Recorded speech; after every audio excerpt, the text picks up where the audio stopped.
Hi guys, it's Steve here. I just logged on because I'm going to do my first ever YABO or YAPO or whatever you like to call it. Um, I was pleased to arrive home today and find that my son had sent me some samples. One that I'm smoking now, and I'm really liking it, is Dunhill Mixture. I've often wondered what the Dunhill blends are like, and if that's anything to go by, I can see myself getting a lot of those.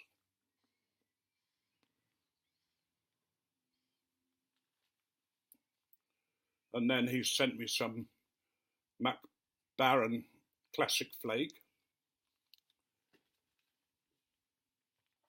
some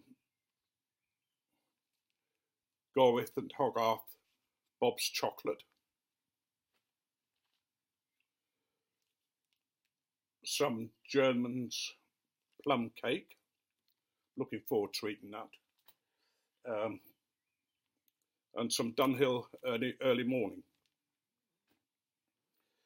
I'm especially grateful to him because Tim hasn't got a lot of money.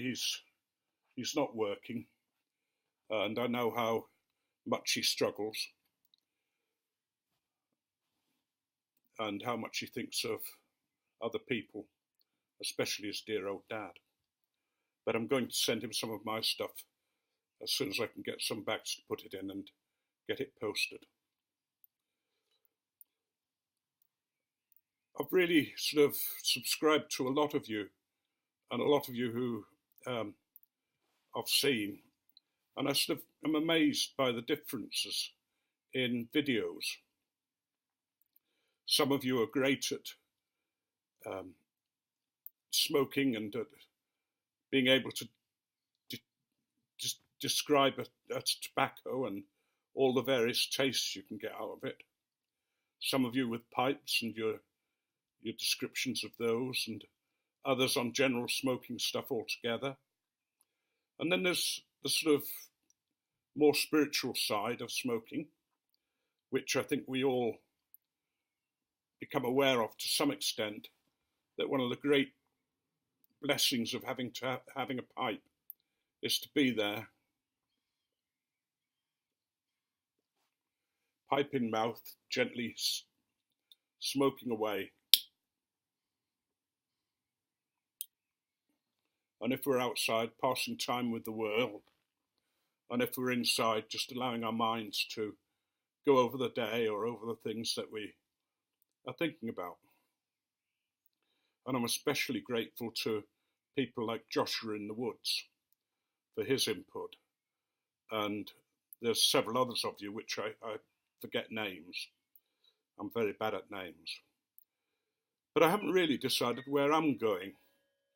I try to end with a joke, and that's not always easy because we all come from different parts of the world, and humour's very much a personal thing. The joke I'm going to end it with today is a British joke. I'm not sure whether my friends across the sea will understand it or not, and I'm not being insulting there. Humour's sort of very odd and doesn't often travel across the Channel and across the Atlantic.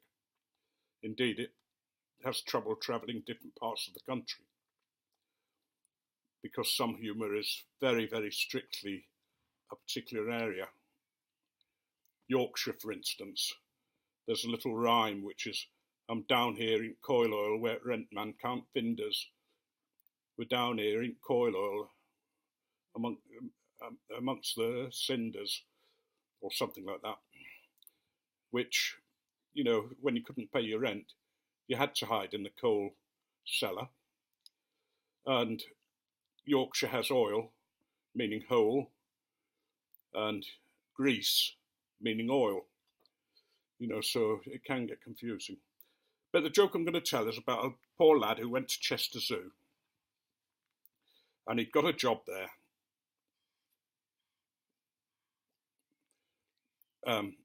Looking after the various animals. And his boss said to him, what I want you to do is just get to know the different animals. So work with different ones each day. It's your choice. So on the first day, he sort of went into the aviaries with the birds and really sort of tried to get to know the birds, but unfortunately had an accident.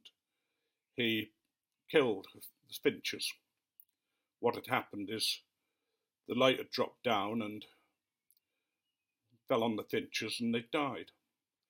And he was afraid to go to his boss, so he threw them in the lion's cage. And the next day, unfortunately, he was looking after the chimps, and one of the chimps just dropped dead in front of him. Poor lad was terrified. What am I going to do? So in the end, he threw that into the lion pen. And then the last great tragedy for him, he was mowing the lawn because he thought, what can possibly go wrong here? And the lawnmower ran away from him and ran over a beehive. So he got all the chopped up bees and threw them in the lion's den. And the next day a new lion came to the zoo and was asking what kind of zoo was it? Was it all right to live here? And what's the food like, he asked. And one of the other lions said, oh, it's spectacular. Besides the meat, we get all sorts of stuff. And for instance, last week we had finch, chimps, and mushy bees. God, I got wrapped up in that, didn't I? Well, I'm not sure how many of you know what fish chips and mushy peas are and how important they're to an Englishman, but finch, chimps, and mushy peas are just as good, I think. Bye.